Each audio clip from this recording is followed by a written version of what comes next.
Astro సిండికేట్లో మీ personal and business promotions కోసం కింది నెంబర్కు కాంటాక్ట్ చేయండి.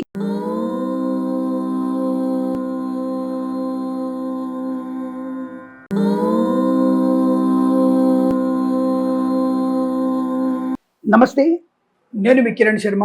Welcome to our channels. ఇక్కడ ఒక ధర్మ సందేహం. ఒక వ్యక్తి నాకు ఫోన్ చేశారు.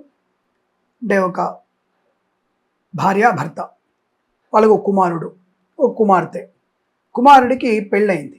ఏదో కారణం చేత అమ్మాయికి అంటే కోడలు గారికి ఒంట్లో బాలేక ఆవిడ కాలం చేశారు, స్వర్గస్థులయ్యారు. ఆ స్వర్గస్థులైనప్పుడు విచిత్రం ఏంటంటే ఇక్కడ మామగారు కోడలికి అంత్యక్రియలు అవన్నీ చేశారట. ఇది సరే, ఆయన అది అప్పుడు ఎవరు అడిగారో ఎవరు చేశారో, అప్పుడున్న పంతులు ఏం చెప్పాడో ఎవరు చేశారో అది తెలియదు. సంవత్సరం ఏమో కానికి ఇతను ఒక 2 ఏళ్ళు అయిపోయిన తర్వాత అంటే ఈ కుమారుడికి అంటే ఎవరైతే భార్య చనిపోయిందో అబ్బాయికి రెండో వివాహం చేశారు. ఆ అబ్బాయి విదేశాల్లో ఉన్నాడు. ఇప్పుడు నన్ను ఒక విచిత్రమైన ప్రశ్న అడిగారు. ఎవరు? ఆ అబ్బాయి వాళ్ళ తండ్రి, ఎవరైతే కర్మకాండ చేశారో ఆయన, అంటే మామగారి స్థానంలో ఉన్న వ్యక్తి. గురుగారు, నాకు ధర్మ సందేహం. మరి మా మొదటి కోడలు చనిపోయింది, ఆవిడ కర్మకాండ నేను చేశాను. మరి ఇప్పుడు 2 సంవత్సరాలు అయిపోయింది కదా, మరి సంవత్సరం వస్తుంది కదా, మరి సంవత్సరం అప్పుడు నేను ఆవిడకి స్వయంపాక లాంటి పిండ ప్రదానం చేయాలని అడిగారు. ఎంతటి ఆశ్చర్యకరమైన సంఘటన ఇది, ఎంతటి దౌర్భాగ్య స్థితి ఇది, ఆలోచించండి. అసలు మామకి కోడలికి సంబంధం ఏం లేదు, కేవలం తండ్రి స్థానం ఉండడం వరకే. కానీ ఆ అమ్మాయికి ఎవరైతే భర్త ఉన్నాడో ఆ భర్తనే కర్మకాండలు చేయాలి. అప్పుడు ఆ పంతులు గారట, మీకు తల్లిదండ్రులు బతుకున్నారు కాబట్టి మీరు కర్మకాండ చేయొద్దన్నారట. రే, కర్మకాండ చేయదనడానికి కట్టుకున్న భార్యరా నాయన, కట్టుకున్న భార్యకి తను మాత్రమే చేయాలి. వీళ్ళకి సంతానం లేదు కాబట్టి భర్తనే సంపూర్ణంగా తల్లిదండ్రులు బతుకున్నా సరే ఈ కర్మకాండ తనే పూర్తి చేయాలి. అంటే అక్కడ తన మాతృస్థానంలో అంటే ఈ కోడలి గారి అత్తగారి స్థానంలో పేరు చెప్పకూడదు, అంతే. ఆ కోడలి అత్తగారి పేరు చెప్పకుండా అక్కడి నుంచి పై పేర్లు చెప్పాలి. ఇది ధర్మశాస్త్రంలో తెలుసుకొని చేయాలి. అంటే ఇటువంటివి ధర్మ సూక్ష్మాల్ని గ్రహించకుండా ఇలా చేసేటువంటి పనులన్నీ కూడా ఇబ్బందులు అవుతాయి. కాబట్టి దయచేసి మీరు ఎవరైతే భార్య చనిపోయిందో మీ తల్లిదండ్రులు బతుకున్నా సరే, ఏదో ఆ అమ్మాయికి అకాల మరణం పొంది ఉంటే కర్మకాండాలన్నీ కూడా ఇతనే చేయాలి, భర్తనే చేయాలి, లేదంటే పిల్లలు చేయాలి. సపోజ్ మనకి ఇప్పుడు మా అమ్మగారు కాలం చేశారు. మా అమ్మగారు కాలం చేసినప్పుడు మేము మా అమ్మగారికి 3 కొడుకులు ఉన్నాం కాబట్టి స్పష్టంగా మేము చేసాం. మా నాన్నగారిని పక్కన పెట్టుకొని మేము కొడుకులం పెద్దవాళ్ళు అయ్యాం కాబట్టి మాకు ఉపనయనం అయింది కాబట్టి మాకు సంస్కారం అంటే ఉపనయన సంస్కారం అవ్వడం వల్ల పెద్ద కొడుకుగా నేను అమ్మకి కర్మకాండ పూర్తి చేశాను. అంటే ఇక్కడ నాన్న బతుకున్నాడు కాబట్టి అమ్మ కర్మకాండ చేయడానికి లేదు. కొడుకుంటే కొడుకే చెయ్యాలి, కొడుకుంటే కొడుకు మాత్రమే చేయాలి. ఇది కొడుకు విషయంలో. కానీ ధర్మపత్ని చనిపోతే తప్పకుండా భర్త మాత్రమే కర్మకాండ చేయాలి. ఈ విషయం కూడా తెలియకుండా, ఆ విషయం మీద కనీస అవగాహన లేకుండా ఎవరికైనా బ్రాహ్మణులకి గుర్తు పెట్టుకోండి. మీకు ఈ విషయాలు తెలియకపోతే మనుస్మృతి, పరాశర స్మృతి గ్రంథాలు ఉన్నాయి. అలాగే తెలిసినటువంటి కొంతమంది పండితులు ఇంకా ఉన్నారు, వారిని అడిగి తెలుసుకోండి. సిగ్గుపడకండి. 10 మందికి మంచి చెప్పేటువంటి విషయాలు కూడా సిగ్గుపడకుండా పై వాళ్ళని అడిగి, పెద్దవాళ్ళని అడిగి తెలుసుకొని ఇటువంటి విషయాలు చేయాలి. ఇవి ధర్మ సూక్ష్మమైనవి.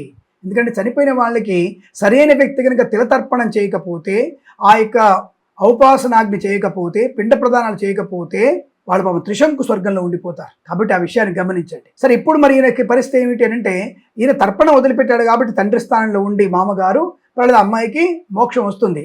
కానీ చేయాల్సిన వ్యక్తులు చేయకపోతే వారికి అసంతృప్తితో ఉంటారు. దయచేసి విషయాన్ని తెలుసుకోండి. మన అమ్మ నాన్న బతుకున్నారు, నేను కర్మకాండ చేయొద్దంటే మరి అనాథ ప్రేత సంస్కారం ఎలా చెప్పబడింది ధర్మశాస్త్రం? తల్లిదండ్రులు ఉన్నా సరే అనాథ ప్రేత సంస్కారం చెప్పబడింది. తల్లిదండ్రులు ఉన్నా సరే అమ్మమ్మ చనిపోతే కూతురు పెద్ద కొడుకే తలకోరు పెట్టాలి. మరి అప్పుడు అమ్మ నాన్న ఉంటారు కదా. ఈ ధర్మసూత్రాలు ఎక్కడ తెలుసుకుంటున్నారు మీరు? తల్లిదండ్రులు బతుకుంటారు, అమ్మమ్మ చనిపోతుంది, అమ్మమ్మ కొడుకులు లేరు. పెద్ద కూతురు యొక్క పెద్ద కొడుకుకి అమ్మమ్మ కానీ అమ్మమ్మ భర్తకు కానీ సంపూర్ణటువంటి 12 కర్మ ప్రతి సంవత్సరం ఆబ్దికం పెట్టాల్సిన బాధ్యత మనవడిది, పెద్ద కూతురు పెద్ద కొడుకుది.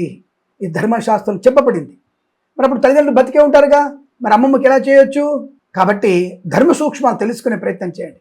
అలా తెలుసుకొని సలహాలు ఇవ్వండి. ఎవడో అనవసరంగా బోడి సలహాలు ఇచ్చి పాప అమ్మాయికి ఇబ్బంది పడి మొన్న గట్టిగా అరిచాను, ఇక మీ అబ్బాయి పెట్టాలయ్యా, 2వ పెళ్లి చేసుకున్నా సరే మొదటి భార్యకి తప్పకుండా తిలతర్పణం పిండ ప్రదానం 10 సంవత్సరం చేయాలి. చేస్తేనే వారికి పుణ్యలో ఒక గతి కలుగుతుంది, పునర్జన్మ రాహిత్యం కలుగుతుంది. లేదంటే వాళ్ళ ప్రేతాత్మలు అలాగే వేలాడుతుంటాయి అని చెప్పగానే అయ్యో గురుగారు తప్పకుండా చేస్తామని చెప్పారు ఆయన. ఇలా బ్రాహ్మణోత్తములు ఎవరైనా సరే ఏదో పంచాంగం తిరిగేశాం, ఏదో 4 ముక్కలు చెప్పాం అని చెప్పడం కుదరదు. ఇప్పుడు మన యొక్క సనాధర్మము నాశనం అవ్వడానికి కారణము బ్రాహ్మణులే అవుతున్నారు.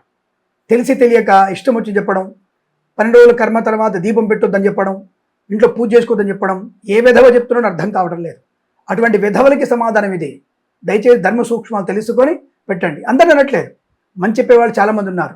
తెలిసి తెలియక మిడిమిడి జ్ఞానంతో చెప్తున్నటువంటి కొంతమంది విధవ బ్రాహ్మణులు, మరి వారి బ్రాహ్మణులా కాదా అనేది కూడా నాకు సందేహమే. ఎందుకంటే సగం చెప్పి సగం చెప్తారు. ఏదో తైలాభిషేకం చేసిన తర్వాత బట్టలు ఇప్పేసి స్నానం చేయాలని, దానం ఇచ్చిన తర్వాత స్నానం చేయాలని, బట్టలు అక్కడ వదిలేయాలని, ఇలాంటి అనవసరమైనటువంటి విషయాలు చెప్తున్నటువంటి దరిద్రపు బ్రాహ్మణోత్తములు చాలా మంది ఉన్నారు. అటువంటి మాటలు నమ్మకండి. ధర్మశాస్త్రాలు తెలుసుకున్న వాళ్ళని అడగండి. నాకు తెలియదు, నేను పై వాళ్ళని అడుగుతాను. మా గురువుగారినో లేకపోతే మా గురువుగారు ఇంకొకళ్ళనో, మా తమ్ముళ్ళ గురువులను తప్పకుండా అడిగి, నా తమ్ముళ్ళను కూడా అడుగుతాను నేను, అరే ఇది ఉందా ధర్మశాస్త్రంలో.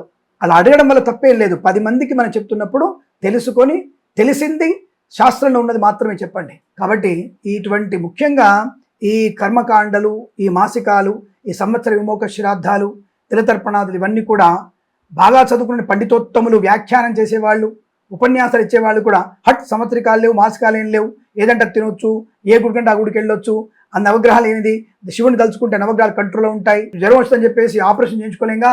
పరమేశ్వరుడు ఆయన పనులు ఆయన ఉంటాడు. ఆయన కింద దేవతల్ని ముందు ప్రసన్నం చేసుకోవాలి కదా.